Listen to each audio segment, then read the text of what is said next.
আগের দিন আমরা যেটা করেছিলাম সেটা ছিল ওয়ার্ক ডানের formula, basic formula. Work done is equal to force dot displacement, খুব ইম্পর্টেন্ট, ডট দেওয়া আছে মাঝখানে, ভালো করে অবজার্ভ করবে। এবং তা থেকে অ্যাকচুয়ালি লেখা হতো যেটা, সেটা হচ্ছে এফএস কস থিটা। এটাকে আমরা লিখতাম এফ এস কস থিটা। এই থিটা নিয়ে ডিটেইলস অ্যানালিসিস আমরা করেছিলাম আগের ক্লাসে। আজকে আমরা যেটা করব, খুব ইম্পর্টেন্ট জিনিস, সেটা হচ্ছে এর ভেক্টর ফর্ম কিভাবে আসবে। আমি অলরেডি অঙ্ক পাঠিয়ে দিয়েছিলাম আগের দিন, অনেকে আমাকে বলেছো যে স্যার এই টাইপের অঙ্কে প্রবলেম হচ্ছে, তো আমি শুরু করছি। এটা ভেক্টর ফর্মে থাকলে কি রকম হবে, তাহলে এটা নেক্সট টাইপ কি রকম থাকবে বলবে। ফোর্স, তাহলে আজকের কোশ্চেন, প্রথমেই কোশ্চেন থেকে শুরু করছি।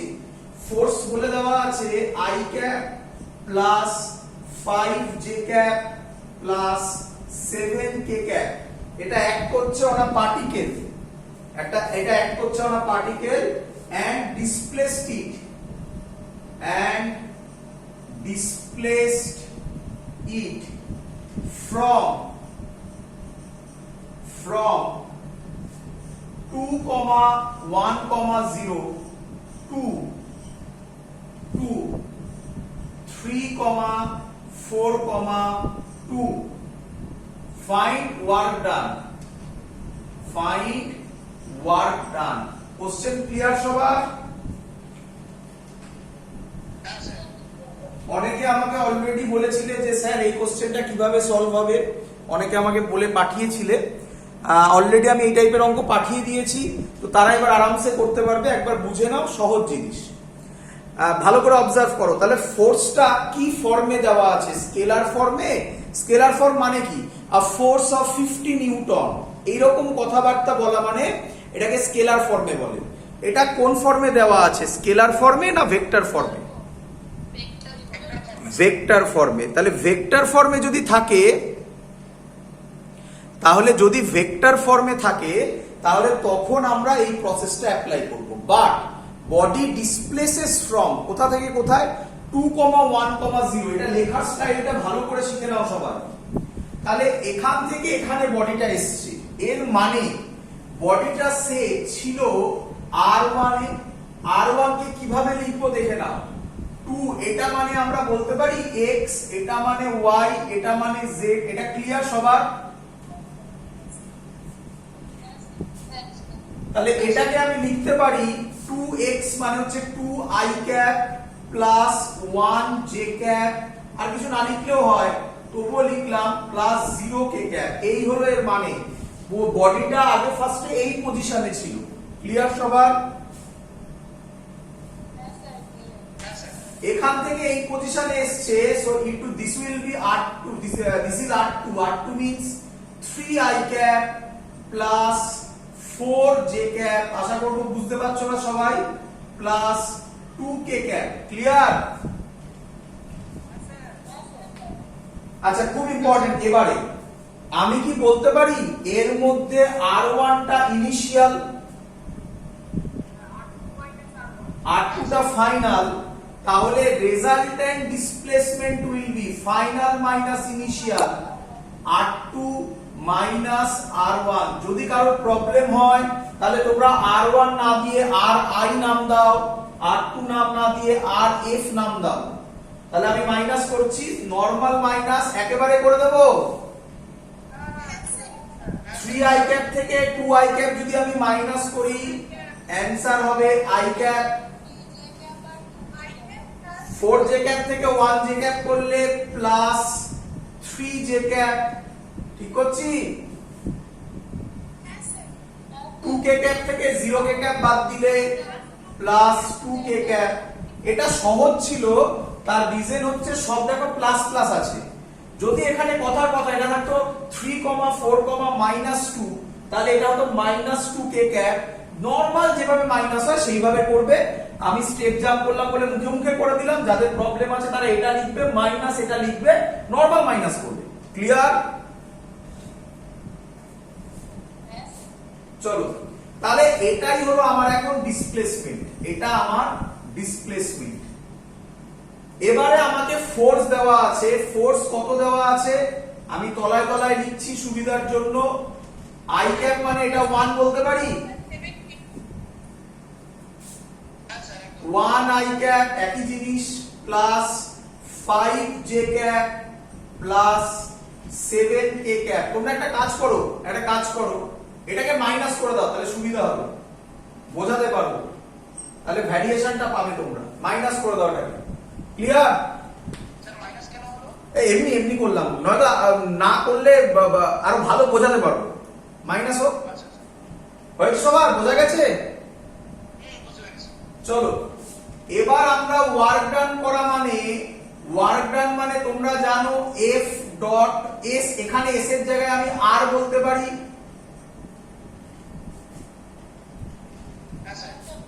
Dot product means F dot R যা আর ডট এফ ও তাই কিছু যায় আসে না। তাহলে সিম্পল মাল্টিপ্লাই করব তলায় তলায়, মানে এটা মাল্টিপ্লাই হবে 1 into 1, this will be 1. Clear? এই সাইনও মাল্টিপ্লাই হবে, প্লাস আর প্লাসে প্লাস হবে। 5 আর 3 তে কত হবে? 50। প্লাস আর মাইনাস আছে, তাহলে এটা কত হবে?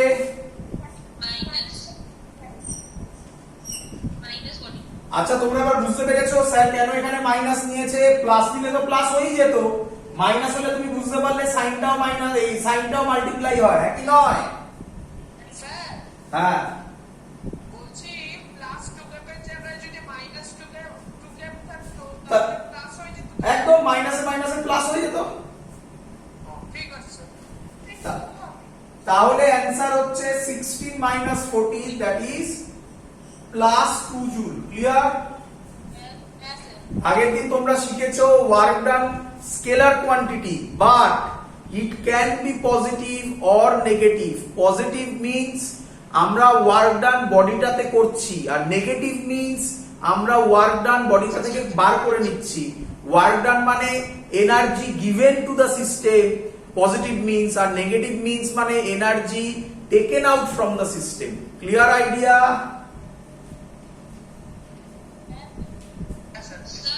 হ্যাঁ স্যার এই কোশ্চেনে তো তুমি ফোর্স আর ডিসটেন্সের ইউনিট দাওনি, তাহলে জুল কি করে লিখতে পারি?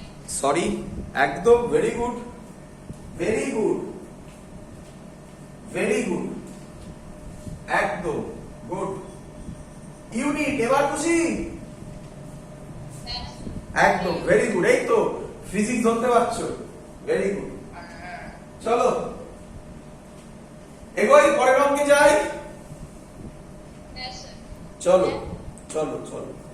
আচ্ছা নেক্সট অঙ্ক, এবার যেগুলো আমি দিচ্ছি এটা এইচডব্লিউ থাকুক, কারণ সহজ অঙ্ক অলরেডি আমি দিয়ে দিয়েছি। পরের অঙ্কগুলো এইচডব্লিউ থাকুক, বাড়ি থেকে করে নাও। পরের অঙ্ক দুটো ফোর্স বলে দিল সে।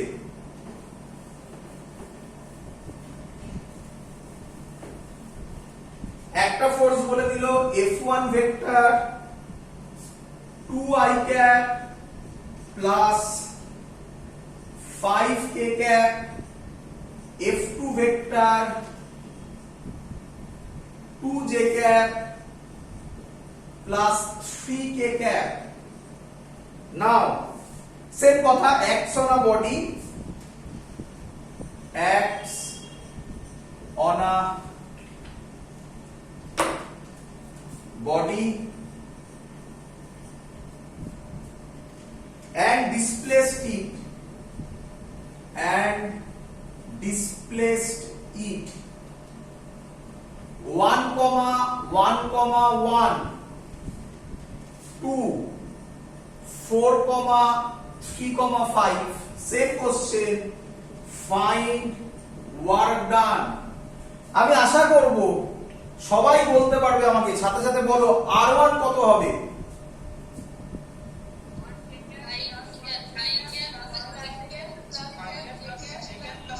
Very good, 1i cap plus 1j cap plus 1k cap. R2 will be 4i cap plus 3j cap minus 5k cap. এবং আমি আশা করব তোমরা জানো আর হবে R2 minus R1। এখানে অঙ্কটা চেঞ্জ ওভার কোথায় হলো? অঙ্কটা চেঞ্জ ওভার হলো কটা ফোর্স দেওয়া আছে? তাহলে এই দুটোর same simple thing, net force but resultant force বা টোটাল ফোর্স সিম্পল অ্যাড করে দাও, 2i cap plus 2j cap plus 8k cap. এবার পারা যাবে? হ্যাঁ স্যার করে দিতে হবে।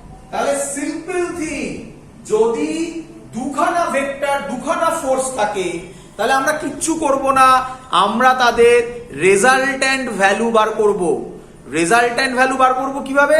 সিম্পল অ্যাডিশন করব, অঙ্ক সলভ। Clear idea? এটাকে বলা হয় ভেক্টর অ্যাডিশন। ক্লিয়ার? বাড়িতে করতে পারবে সবাই?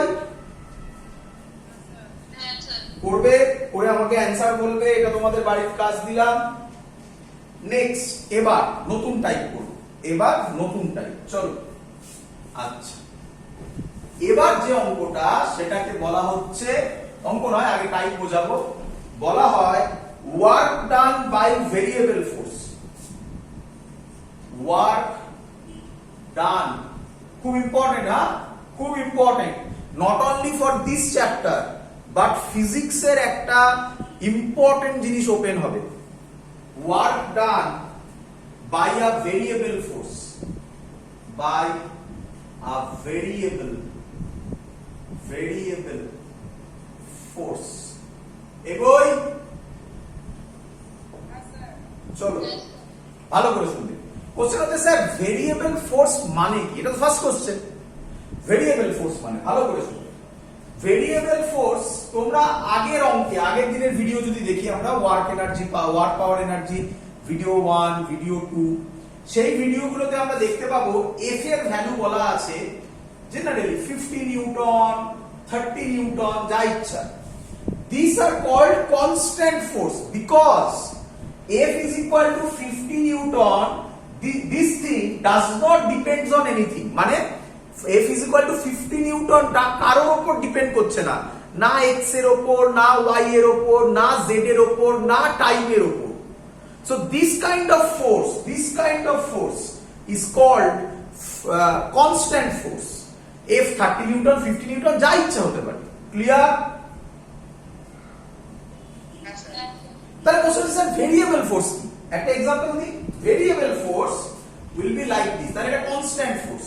these are constant force.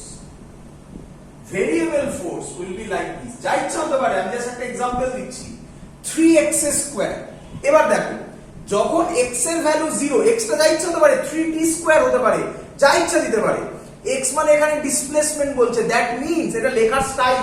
কেউ এরকম ভাবে লেখে, কেউ এরকম ভাবে লেখে, মানে ফোর্সটা x এর উপর ডিপেন্ডেন্ট, এইভাবেও কেউ কেউ লেখে 3x স্কয়ার। আমি রিপিট করছি, দ্যাট ডাজন্ট মিন্স এটা f ইনটু x, যে তুমি x আর x স্কয়ার কেটে দেবে।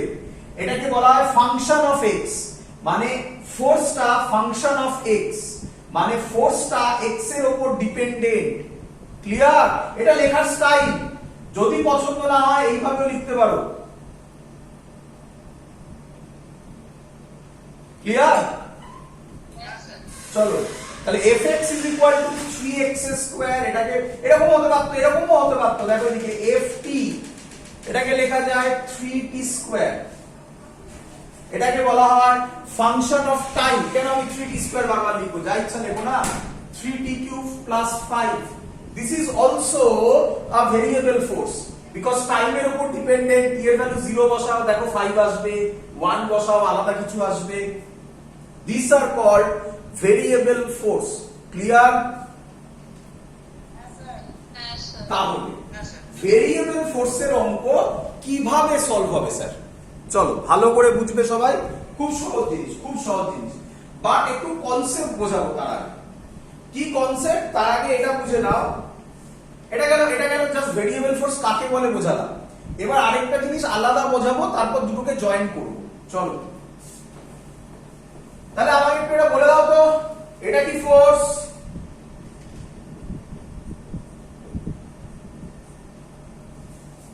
Variable force. একদম, ভেরি গুড, ভেরিয়েবল ফোর্স। আচ্ছা বলো তো এটা কি ফোর্স?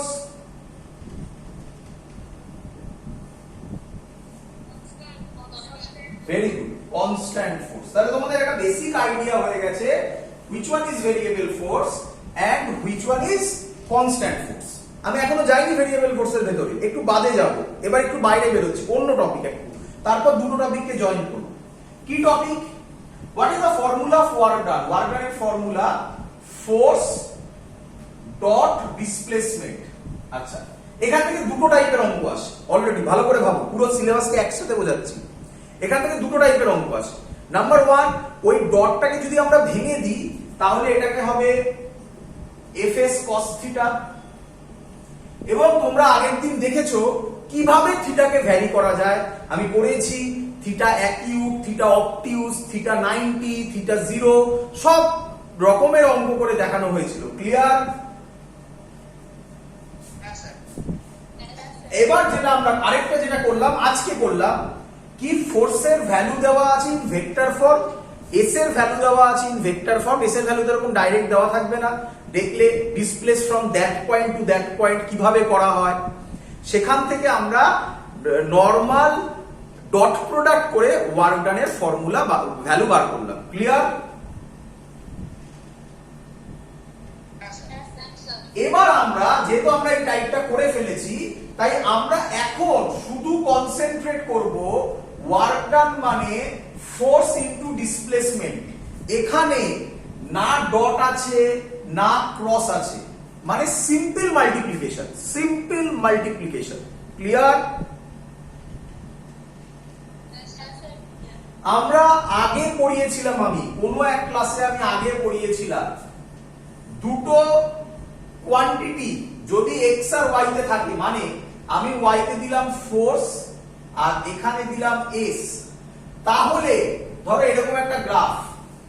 আচ্ছা বলো দেখি তোমরা এবার আমাকে, এই যে ফোর্সটা এটা কনস্ট্যান্ট না এটা ভেরিয়েবল? Very good. এটা এটা আমি যে লজিকটা বলছি সেই লজিক দুটোর ক্ষেত্রেই খাটবে, এটার ক্ষেত্রেও খাটবে, এটার ক্ষেত্রেও খাটবে। কি logic? The area under the force displacement graph represent work done. এটা আরেকটা ভিউ হলো, অঙ্ক করার আরেকটা টাইপ। কি? The area under force and displacement graph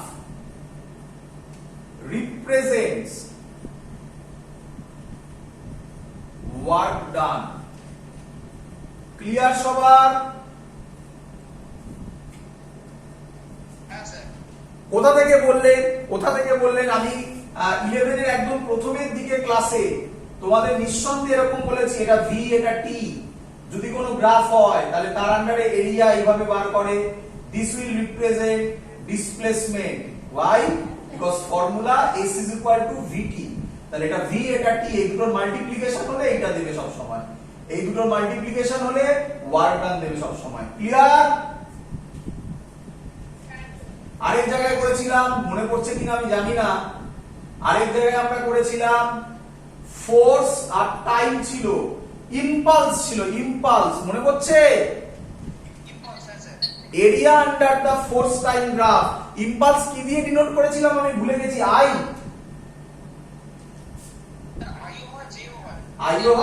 যেটা ইচ্ছা করতে পারো, আই করলাম। আই এর ফর্মুলা ছিল এফ টি অথবা ডেল্টা টি, তাতে তো কিছু যায় আসে না, তার আন্ডারে যে এরিয়াটা যদি এরকম গ্রাফ হয়, যা ইচ্ছা, তার আন্ডারে যে এরিয়াটা, দিস রিপ্রেজেন্টস ইম্পালস। ক্লিয়ার? তাহলে সিম্পল থিং, যে কোনো গ্রাফ যদি দেয় আমাকে, আমি একটা ভিউ, আমি দেখবো ওয়াই তে কি আছে, এক্স এ কি আছে, এই দুটোর মাল্টিপ্লিকেশন যদি কোনো কোয়ান্টিটি হয় তাহলে সেই গ্রাফের এরিয়া সেটাকে রিপ্রেজেন্ট করে। Clear idea, general concept? চলো তাহলে এখান থেকে আমরা যা শিখলাম যে area under force displacement graph represents work done. এবার তাকাবে, হ্যাঁ রে বাবা, যদি এটা দেয় নিঃসন্দেহে ভ্যালু বলে দেওয়া থাকবে, এবারে কোনো ডাউট নেই, এটা ভ্যালু বলে দেওয়া থাকবে এরকম, তাহলে আমি এখান থেকে এরকম টানবো, এটাকে তো এরিয়া বলে নাকি? ভ্যালু বলে দেওয়া থাকলে, হ্যাঁ ভ্যালু বলে দেওয়া থাকলে এরিয়া বার করতে এই গ্রাফে কারো কি প্রবলেম হবে? না স্যার। না স্যার।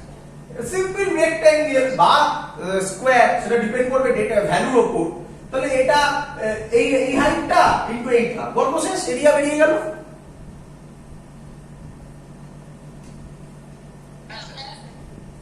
আর এইটা যদি হয় তাহলে এর আন্ডারের এরিয়া এইটা, এটা বার করতে পারবি?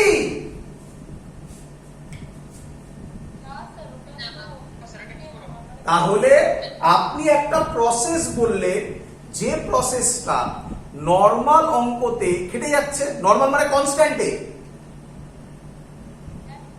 কোথায় গিয়ে সেই প্রসেসটা ফেল করে যাচ্ছে? ভেরিয়েবল। তাহলে আমি একটা কাজ করি, আগে আগে এরকম টাইপের অঙ্ক তোদের করিয়ে নিই, একটু প্র্যাকটিস হয়ে গেল। তারপর ভেরিয়েবলে যখন আসবো, এটা কিভাবে সলভ হবে ভেরিয়েবল ফোর্সের সাথে মিশিয়ে একসাথে বলবো। ক্লিয়ার? চলো তাহলে আগে আমরা এরকম টাইপের এরিয়া আন্ডার গ্রাফের অঙ্ক একটু করে নিই। স্যার করে নিই, স্যার বললো করে নিই। এই অঙ্কটা আমাকে সলভ করে দাও। অনেকেই হয়তো পারবে, অনেকেই হয়তো পারবে।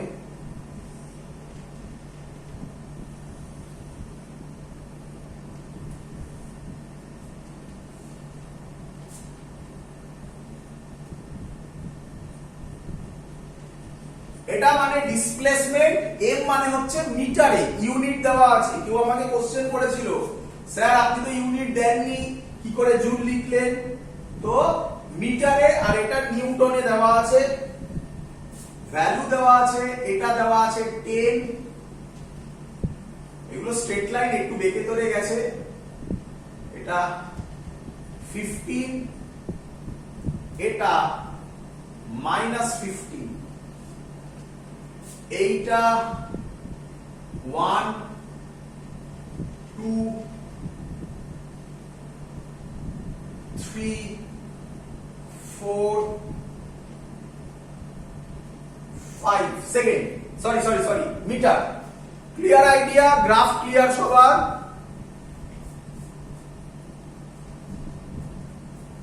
গ্রাফ ক্লিয়ার সবার?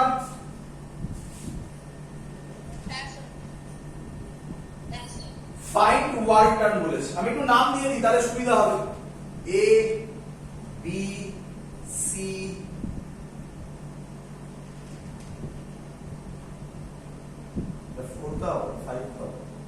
D E.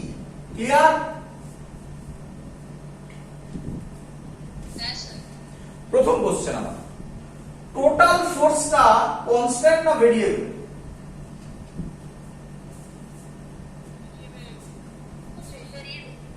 ভেরিয়েবল। বাট এর মধ্যে একটা পিরিয়ডিসিটি বলবো না, একটা কনস্ট্যান্ট নেচার আছে। নেচার মানে কি? মানে এবি তে গ্রাফটা স্ট্রেট লাইন, বিসি তেও straight line but increasing from 10 to 15, CD তে ডিক্রিজিং, আর ডি তে আবার নিচের দিকে বাড়ছে। মানে একটা রিদিম আছে। রিদিম বলার থেকে আরে ভালো কথা, গ্রাফটার মধ্যে একটা নেচার আছে। এরকম নয় গ্রাফটা, এরকম নয় যে বলতে পারবো না কোথায় কি হচ্ছে। Clear idea? এই টাইপের অঙ্কেও অ্যাজ আ হোল কিন্তু এটাও ভেরিয়েবল ফোর্সটা, এই টাইপের অঙ্কেও আমার লজিক খাটবে, মানে তোমরা আরামসে বার করতে পারবে। কিভাবে বার করবে দেখে নাও। আমি বলতে পারি, আমি কেটে করবো, একসাথে না, কেটে করবো।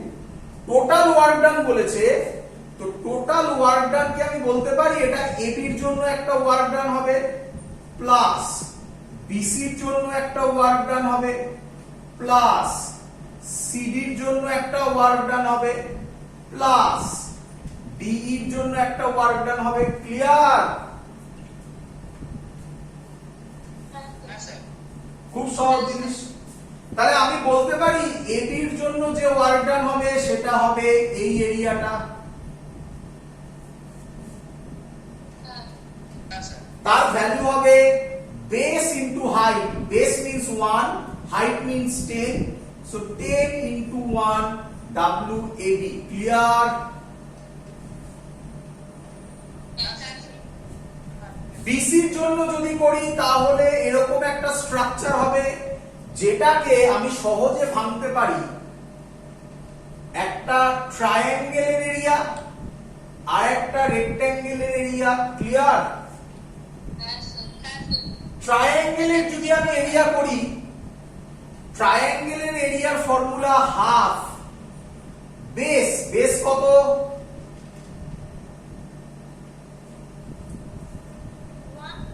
1। হাইট কত? এই হাইটটা 5। গুড। এই ফুলটা যেন না হয়, এটা 15 করে। প্লাস এটা ট্রায়াঙ্গেলের এরিয়া হয়ে গেল। এবার রেক্ট্যাঙ্গেলের এরিয়া বেস কত? এবার এই হাইটটা কত? এটা হয়ে গেল WBC টোটাল। ক্লিয়ার? সিডিটা সুন্দর একটা ট্রায়াঙ্গেল, হ্যাঁ কি নয়? হাফ বেস কত? এবার হাইট কত? 50। আগেরটা বোঝা গেছিল কোথায় ভুল হয়েছিল? আগেরটা এইটুকুনি হাইট ছিল আর এটা তো টোটাল হাইটটা।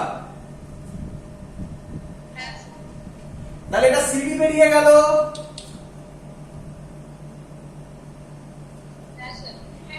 এবার যেটা এটাই ভুল হয় আরেকটা, এবার যেটা এটা আরেকটা ভুল হয়। ভালো করে এবার কি আমি বলতে পারি এই পোরশনের এরিয়া?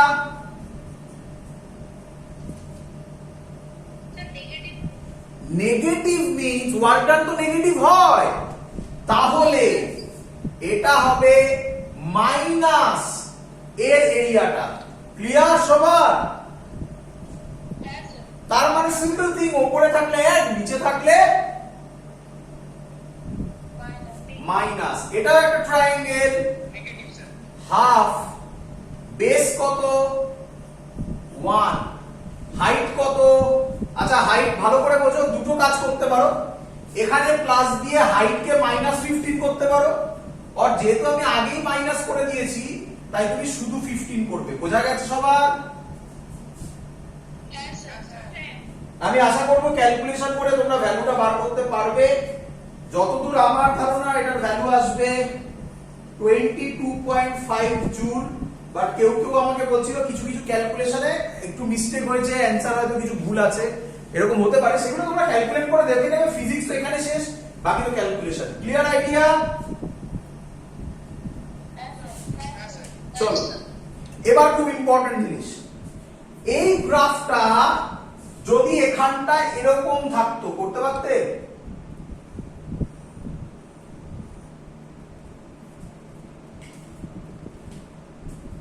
আরে করতে পারতে কি পারতে না?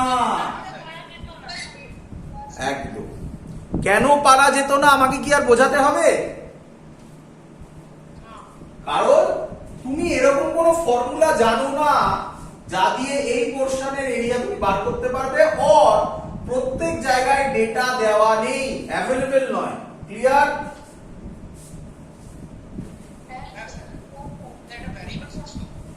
তাহলে তখন যে বাঁচাবে তার নাম ইন্টিগ্রেশন। এবার ইন্টিগ্রেশন প্রসেসটা ভালো করে ভাবতে হবে। ভালো করে ভাবো, ভালো করে ভাবো, ভালো করে শুনতে সবাই। এটা প্রচুর জায়গায় লাগবে, শুধু ওয়ার্ক পাওয়ার এনার্জিতে নয়, সব জায়গায়। আমাদের ব্লাড টেস্ট কিভাবে করে জানো? আচ্ছা তোমরা আগে বলো, কমন সেন্স, আমাদের ব্লাড টেস্ট কি করা উচিত ছিল না যে পুরো বডির ব্লাড বার করে নিয়ে সেটাকে টেস্ট করে আবার আমাদের বডিতে ফেরত পাঠানো?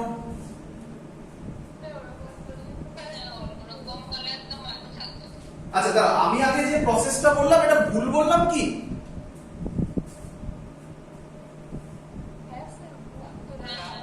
আচ্ছা আচ্ছা আচ্ছা, তাহলে এবার আমাকে বলো কি ভুল বললাম?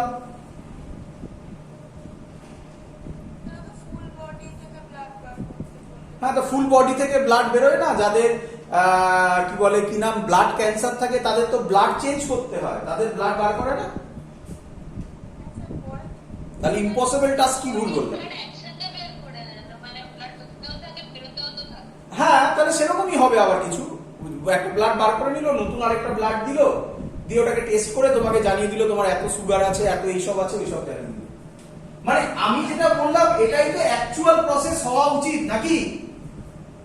হ্যাঁ স্যার, কিন্তু সেটা তো প্রবলেম নেই, মানে ফুল বডি থেকে ব্লাড বার। একদম। তাহলে এবার কোশ্চেন হচ্ছে যে স্যার একটা সিম্পল ব্লাড টেস্ট, এই সিম্পল ব্লাড টেস্টটাকে আপনি একটা কমপ্লেক্স মেথড করে দিচ্ছেন, তোমার কাছে এখন একটা কমপ্লেক্স লাগছে বা ব্লাড টেস্টটা এখন তোমার কাছে সিম্পল মনে হচ্ছে বিকজ সায়েন্স এই লেভেলে গেছে বলে। নেক্সট জেনারেশন সায়েন্স হচ্ছে, মানে মেডিকেল সায়েন্স হচ্ছে, যখনই এবার এরপর থেকে কেউ জন্মাবে, এটা নিয়ে কাজ চলছে প্রচুর, আমাদের এর মধ্যে এখানে কোনো একটা চিপ বসানো থাকবে, সেই চিপের মধ্যে সব সিস্টেম থাকবে যে সে কন্টিনিউয়াস চেক করবে ব্লাড প্রেশার, আমি বেসিক গুলো বলছি, ব্লাড সুগার, আরো অনেক কিছু যেগুলো আমাদের খুব ইম্পর্টেন্ট ফ্যাক্টর যখন ধরো হার্ট অ্যাটাক হয়। দেখবে যাদের হার্টের প্রবলেম আছে তাদের বলে যে বেশি এক্সাইটেড হবেন না, হ্যাঁ কি নয়? এবং যখন হার্ট অ্যাটাক হয় তখন বলা হয় 1 আওয়ার, ওটাকে একটা গোল্ডেন টাইম বলা হয়। ওই টাইমের মধ্যে যদি ওষুধ দেওয়া হয় লোকটা বেঁচে যায়, ওর পরে হলে ডিফিকাল্টি লেভেল আরো বাড়তে থাকে। ঠিক বলছি? আচ্ছা এবার ভাবো ম্যাজিকটা ভাবো, যদি আমাদের সবার মধ্যে, আমরা সবাই বেড়াতে যাচ্ছি, এখানে যাচ্ছি ওখানে যাচ্ছি, তখন যদি কারোর হার্ট অ্যাটাক হয় বা এমন জায়গায় বেড়াতে গেলাম যেখানে সব সময় তাকে হসপিটালে সেই সময় নিয়ে যাওয়া সম্ভব নয়, প্রচুর ঘটে। এরকম হলে কেমন হতো যে আমাদের বডিতে একটা চিপ বসানো থাকলো, সেই চিপের মধ্যে অটোমেটিক ক্যালকুলেশন, মানে একটা সেই মেশিন থাকবে, যে মাইক্রোপ্রসেসর থাকবে, যে অলরেডি সবসময় ক্যালকুলেট করবে ব্লাড সুগার, ব্লাড প্রেশার, আরো যা যা এক্সেট্রা জিনিস আছে। এবং শুধু তাই নয়, ওখানে একটা ছোট চেম্বার মতো থাকবে, যেই চেম্বারে লাইফ সেভিং ড্রাগ যেগুলো সেগুলো রাখা থাকবে। তুমি যদি কোনোভাবে এক্সাইটেড হও, তোমার বডি যদি কোনোভাবে কিছুর জন্য যদি রিঅ্যাক্ট করে, তোমার বোঝার আগে ও ক্যালকুলেশন করে ওখান থেকে ওষুধ দিয়ে দেবে। বাবা হাই টেকনোলজি তো আবার কথা হচ্ছে ডিপেন্ড করছে রেফারেন্স ফ্রেম, পুরোটাই আবার ডিপেন্ড করছে রেফারেন্স ফ্রেম। তুমি যদি আজকে থেকে তোমরা পড়েছো, আমি এই সময় কথাটা আরো খুব